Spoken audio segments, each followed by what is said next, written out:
যে মাদ্রাসার ছাত্র জিপ দিয়ে হেঁটে যায় অব্দিয়ে ফেরেশতারা নূরের পাগা বিছাই দেয়। কি বিছাই দেয়? এটা আপনারা সবাই বুঝেন বা জানেন, এই হাদিসটা সবাই শুনছেন। কিন্তু কথাটা হইল যেই জায়গা দিয়ে ছাত্র হাত ডাউন করে ফেরেশতাদের নূরের পাগা বিছাই দেয়, ইমামে গাজ্জালি আলাইহি রাহমাতুল্লাহ উনি বলেছে যে ছাত্র গেল গা, ফেরেশতা নূরের পাগা নিয়ে গেল গা, কিন্তু যেই মাটিতে ফেরেশতা নূরের পাগা বিছাই দিছে ওই মাটি দিয়ে যদি কোনো আম মানুষও যায় হাঁটাফেরা করে চলাফেরা করে, ইমাম গাজ্জালি বলেছে ওর জীবনের গুনাহ আল্লাহ মাফ করে। ছাত্র চলে সিম্পল পাগা দেয়, ছাত্র চলে গেলে এখন পাগা তো দিব না, কিন্তু ওই পাগার মাটি দিয়ে যদি কোনো মানুষ হাঁটে বেড়ায় ওর জীবনের গুনাহ মাফ হয়। এর নাম হলো মাদ্রাসা। আমি সবসময় বলি একটা কথা, অনেক ওয়াজে বলেছি, একজন মানুষ প্রত্যেকদিন জিনা করছে 12 জন মানুষের সাথে। কয়জন? 12 জন। জিনা বুঝেন তো? জি। ডেইলি 12 জন মানুষের সাথে জিনা করছে, এইভাবে জিনা করছে 12 বছর। কয় বছর? 12 বছর। কত হাজার হবে এর কোনো হিসাব আছে?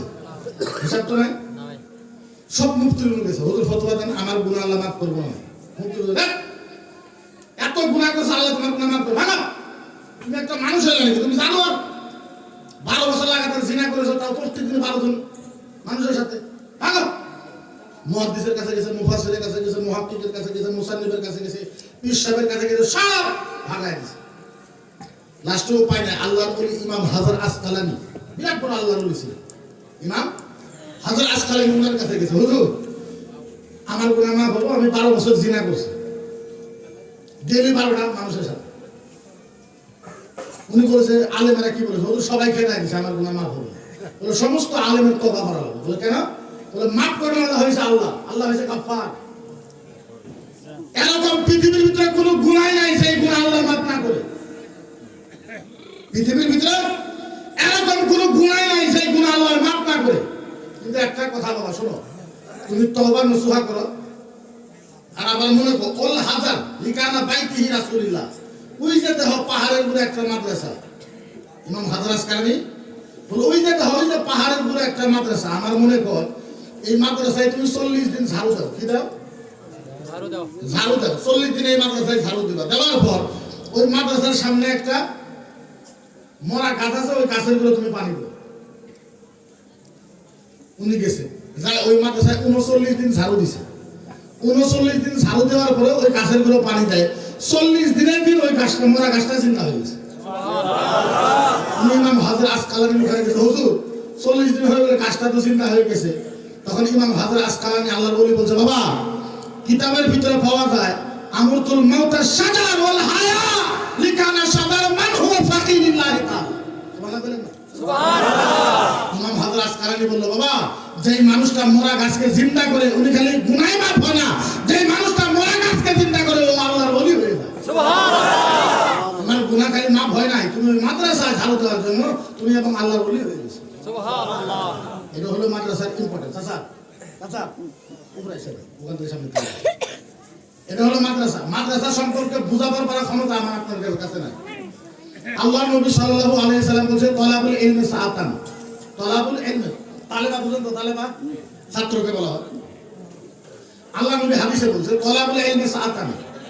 হাদিস টু হাদিস বলতেছি, যেই ছাত্ররা 1 ঘন্টা মাদ্রাসা পড়বে, কয় ঘন্টা? 1 ঘন্টা। আপনারা কয় ঘন্টা? 1 ঘন্টা। কি হবে? আল্লাহ নবী বলেছেন তলাবুল ইলমি সাআতান, তলাবুল ইলমি সাআতান খায়রুম মিন কিয়াম।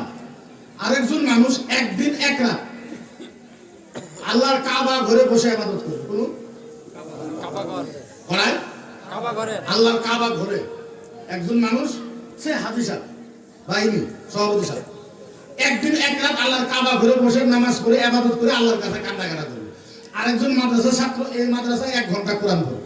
আল্লাহর নবী বলেছেন এক রাত একদিন আল্লাহর কাবা ঘরে ইবাদত করার থেকে বেশি সওয়াব পাওয়া যায় 1 ঘন্টা মাদ্রাসায় কোরআন শিখে।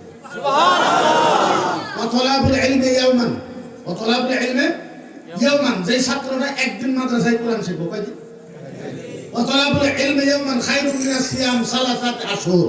আল্লাহ নবী বলেছে আরেকজন মানুষ লাগাতার 3 মাস নবী রওজার সামনে, নবী রওজা বুঝেন তো? জিনে যাওয়ার জন্য সবাই পাগল। একজন মানুষ নবী রওজার সামনে লাগাতার 3 মাস লাগাতার রোজা রাখবে। আরেকজন মানুষ আরেকজন ছাত্র একদিন মাদ্রাসায় কোরআন শিখবে। আল্লাহর নবী বলেছে 3 মাস মদিনার নবী রওজার সামনে রোজা রাখার থেকে বেশি সওয়াব পাওয়া যায় একদিন মাদ্রাসাতে কোরআন শিখলে। সুবহানাল্লাহ। এর নাম মাদ্রাসার নাম কি? মাদ্রাসা। তারপরে এই ছাত্র যখন আলেম হয়ে যাবে, এই মাদ্রাসায় পড়ে ছাত্র যখন আলেম হয়ে যাবে, তখন আল্লাহর নবী বলেছে উজিলাল হিবরুল উলামা লিতামিশ শুহাদা ফারাজাহা আলাইহি ইয়াউমাল কিয়ামah। সুবহানাল্লাহ। আল্লাহর নবী বলেন যারা শহীদ হয়েছে আল্লাহর নামে, আল্লাহর রাস্তায় যারা শহীদ হয়েছে, এখন রক্তের দাম আছে না? আছে। শহীদের হাদিসের ভিতরে আছে আও কাতরাতুন লিকানা শুহাদা ফি দুনিয়া ওয়া আমালু সালিহা লিকানা কুল্লি মুসলিম। আল্লাহর নবী বলেছে এক ফোঁটা শহীদের রক্ত যদি একটা পাল্লায় তুলে দেওয়া হয়, আরেক পাল্লায় যদি সারা দুনিয়ার মানুষের ইবাদত তুলে দেওয়া হয়, সারা দুনিয়ার মানুষের ইবাদতের সওয়াবের থেকে শহীদের এক ফোঁটার দাম বেশি। সুবহানাল্লাহ। কয় ফোঁটা? এক ফোঁটা। কত মানুষের থেকে বেশি হবে? সারা দুনিয়ার মানুষ। এক ফোঁটা রক্তের দাম যদি এরকম হয়, 10 ফোঁটা রক্তের দাম 10 ফোঁটা বাদ দেন, তাহলে 1 পোয়া রক্তের দাম 1 পোয়া বাদ দেন, 1 কেজি রক্তের দাম 1 কেজি বাদ দেন, একটা মানুষকে জবে করলে 4 কেজি রক্ত পায়, 4 কেজি রক্তের দাম হিসাব করতে পারবে? 4 কেজি বাদ দেন, 1000 মানুষকে শহীদ করে যদি রক্ত এক জায়গায় জমা করা হয়, কত কত কত? 1000 এক কত? 1000 শহীদের রক্তকে যদি একটা পাল্লায় তুলে দেওয়া হয়, আল্লাহর নবী বলেছে 1000 শহীদের রক্তের যত দাম হবে কিয়ামতের ময়দানে, তার থেকে বেশি দাম হবে একটা আলেমের হাতের আখরের দাম বেশি। সুবহানাল্লাহ। সুবহানাল্লাহ। এখন মাইকে শুনবো। সুবহানাল্লাহ। আল্লাহর নবী বলেছে 1000 শহীদের রক্তের দামের থেকে বেশি একটা মওলানার হাতের আখরের দাম বেশি হবে কিয়ামতের ময়দানে। সুবহানাল্লাহ। এই ছাত্র যখন আলেম হয়ে মাদ্রাসা পড়াইবে, আল্লাহর নবী বলছে কিয়ামতের ময়দানে এই আলেমেরা মানুষকে সুপারিশ করবে। বুঝেন না? আলেমেরা মানুষকে জান্নাতে নিয়ে যাবে। আলেমেরা মানুষকে জান্নাতে নিয়ে যাবে। কেমনে? একটা বান্দার জাহান্নামী হয়ে গেছে, জাহান্নামী সিল মারছে, তুমি জাহান্নামী। আচ্ছা, কোন জাহান্নামী সিল মারার পর ওর আর অপশন আছে? ম্যাজিস্ট্রেট যখন একজনের 20 বছরের জেল দেবে, তার অপশন আছে? জাহান্নামের সিল মারছে, এখন তাকে নিয়ে যাইতেছে ফেরেশতা। আল্লাহ বলে দাও, দাঁড়াও, কার নিয়ে দাও? বলে আল্লাহ জাহান্নামের সিল মারা হয়েছে, যে এখানে সিল মারা হয়েছে জাহান্নামী। কারণ আল্লাহ নবী মুহাম্মদ রাসূলুল্লাহ। দাঁড়াও, উঠুক, দাঁড়াও। আল্লাহ দাঁড়াও। ফেরেশতা বলে আল্লাহ কি কথা বল? সব নবীর উম্মতকে নিয়ে গেলাম, মুসা নবী, ঈসা নবী, ইয়াহইয়া নবী, জাকারিয়া নবী, লূত নবী, আইয়ুব নবী, ইব্রাহিম নবী, ইসমাঈল নবী, আদম নবী, সব নবীর উম্মত নিয়ে গেলাম, আপনি তো মানা করলেন না। এখন মুহাম্মদ রাসূলুল্লাহর উম্মত জাহান্নামে হয়েছে, নিয়ে যাইতেছে, আপনি মানা করতেছেন। আল্লাহ কেউ প্রশ্ন করে না, রুকো, দাঁড়াও। কি আল্লাহ কি করবো? বলে জিজ্ঞাসা করো। কি জিজ্ঞাসা করবো? এই যে জাহান্নামে নিয়ে যাইতেছ, বলে হ। বলে জিজ্ঞাসা করো। কি জিজ্ঞাসা করবো? আল্লাহ বলে জিজ্ঞাসা করো দুনিয়ার ভিতরে কোনোদিন কোন আলেমের সাথে খানা খাইছিল নাকি? খানা খানা খানা খানা। ফেরেশতা আল্লাহ এটা কথা হইলো। আল্লাহ আমি জিজ্ঞাসা করছি, এটা ওরে জিজ্ঞাসা করো, জিজ্ঞাসা করো, ওই সওয়াল করো, দুনিয়ার ভিতরে কোন আলেমের সাথে কোন খানা খাইছিল? জিজ্ঞাসা করো। বান্দা বল, আল্লাহ অফার দিচ্ছে, দুনিয়ার ভিতরে কোন মানুষের সাথে কোন আলেমের সাথে খানা খাইছিল? লা, না খাইছি, লা খাইছি না। ফেরেশতা আল্লাহ হইতো না, আসলেও গুনাহগার, আমি লয়ে যাই। আল্লাহ না না, এটা জিজ্ঞাসা কর। কি বলে? আবার জিজ্ঞাসা করো। কি জিজ্ঞাসা করবো? বলে বল যে দুনিয়ার ভিতরে কোনো আলেমের সঙ্গে কোনো সম্পর্ক ছিল কি? জিজ্ঞাসা করবো দুনিয়ার ভিতরে কোনো আলেমের সাথে সম্পর্ক ছিল কি? উত্তর করবো লা, না ছিল। ফেরেশতা আল্লাহ আমি আগেই বলছিলাম টাইম লস হইতেছে। বলে না, ওরা জিজ্ঞাসা কর। বলে কি? বলে ওরা জিজ্ঞাসা কর, এর যে বন্ধু আছে ওই বন্ধুর সাথে কোনো আলেমের কোনো সম্পর্ক ছিল? জিজ্ঞাসা করছে তোমার যে বন্ধু আছে ওই বন্ধুর সাথে কোনো আলেমের সম্পর্ক ছিল? ওই না, ছিল না। ফেরেশতা আল্লাহ এখন উপায় আল্লাহ আবার জিজ্ঞাসা করে। কি বলে? দুনিয়ার ভিতরে এর যে বন্ধু আছিল ওই বন্ধুর যে বন্ধু আছিল তার সাথে কোনো আলেমের সম্পর্ক ছিল? সুবহানাল্লাহ। ফেরেশতা বল তোমার যে বন্ধু আছিল ওই বন্ধুর যে বন্ধু আছিল তার সাথে কোনো আলেমের সম্পর্ক ছিল? কই না, ছিল। ফেরেশতা আল্লাহ এখন বলে আবার জিজ্ঞাসা করে। কি এর যে বন্ধু আছিল ওই বন্ধুর যে বন্ধু আছিল তার যে বন্ধু আছিল ওই বন্ধুর যে বন্ধু আছিল তার সাথে কোনো আলেমের সম্পর্ক ছিল? জিজ্ঞাসা করছে। বলো তোমার যে বন্ধু আছিল ওই বন্ধুর যে বন্ধু তার বন্ধুর বন্ধু ওই বন্ধুর বন্ধুর সাথে কোনো আলেমের সম্পর্ক ছিল? টপ করে বলা ফেরেশতা বলে এখন উপায়, বলে আবার জিজ্ঞাসা কর, বলে আল্লাহ কি জিজ্ঞাসা কর, বলে আবার কর, বলে কি, বলে এর যে বন্ধু আছে ওই বন্ধুর যে বন্ধু, তার আবার যে বন্ধু ওই বন্ধুর যে বন্ধু আছে, সেই বন্ধুর দুস্তর বন্ধুর সাথে কোনো আলিমের সম্পর্ক ছিল? বল, তোর বন্ধু ওই বন্ধুর পার্টনারের দুস্তর পার্টনারের সাথে কোনো আলিমের সম্পর্ক ছিল? সঙ্গে হয় আমার একটা দুনিয়ায় বন্ধু আছে, ওই বন্ধুর একটা পার্টনার ছিল, পার্টনারের বন্ধুর ওই বন্ধুর দুস্তর সাথে একটা আলিমের সম্পর্ক আছে। আল্লাহ ডাক দেবে, যা লাম তারা হালিকানা আলামান ফাকাদ ইয়াতুহু ইলা ফিল জান্নাহ।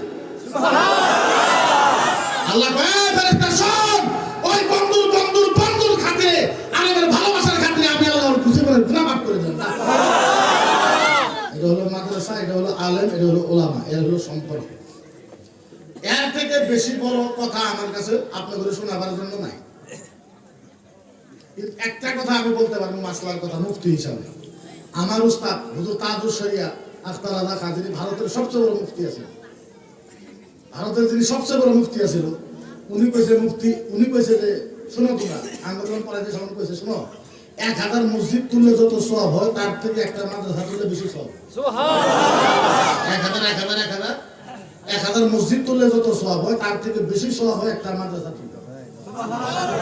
এই মসজিদে আবাদ করে মাদ্রাসায়, কারা আবাদ করে? যদি মাদ্রাসায় না থাকে আবাদ হইব কেমন? আমরা খুব বড় বড় ইউনিভার্সিটিতে পড়ি নাই, আমরা বহুত হাই কোয়ালিটির এডুকেশন আমরা নেই নাই, আমরাও ছোট এই ভাঙাচোরা মাদ্রাসা থেকে আমি লেখাপড়া করেছি, আমরাও লেখাপড়া করেছি ওই ছোট মাদ্রাসা থেকে। আমি আপনাদের বেশি কথা কইব না, মাত্র 2টা কথা কইব, মনে রাখবেন। আপনাদের এই মাদ্রাসার ওসিলা করে যদি খালি আপনাদের গ্রামের কোনো একটা মানুষ জান্নাতে যায়, আর জান্নাতি মানুষ আল্লাহর কাছে যা কয় আল্লাহ কোনোদিন নারাজ করে না, কবুল করে। কথা বলে না? সুবহানাল্লাহ। জান্নাতি মানুষ আল্লাহর কাছে যা কইবে আল্লাহ মানবে, এটা আল্লাহ ওয়াদা করছে। আপনাদের মাদ্রাসার ওসিলা, আপনাদের দানের ওসিলায় যদি মাদ্রাসা চলে, এই মাদ্রাসার ছাত্রের ওসিলায় যদি এই গ্রামের কবরস্থানের একটা মুর্দা জান্নাত যায়, আর ওই মুর্দা যদি আল্লাহরে কয় আল্লাহ এই একবার দানের বরকতে এই মাদ্রাসা চলছে, এই মাদ্রাসার জন্য আমি জান্নাতে আইছি, আল্লাহ আমি জান্নাতে যেহেতু আইছি, আল্লাহ যতক্ষণ পর্যন্ত আমার গ্রামের সব মানুষকে জান্নাতে না দিবা আল্লাহ আমি জান্নাতে যাব না। সুবহানাল্লাহ।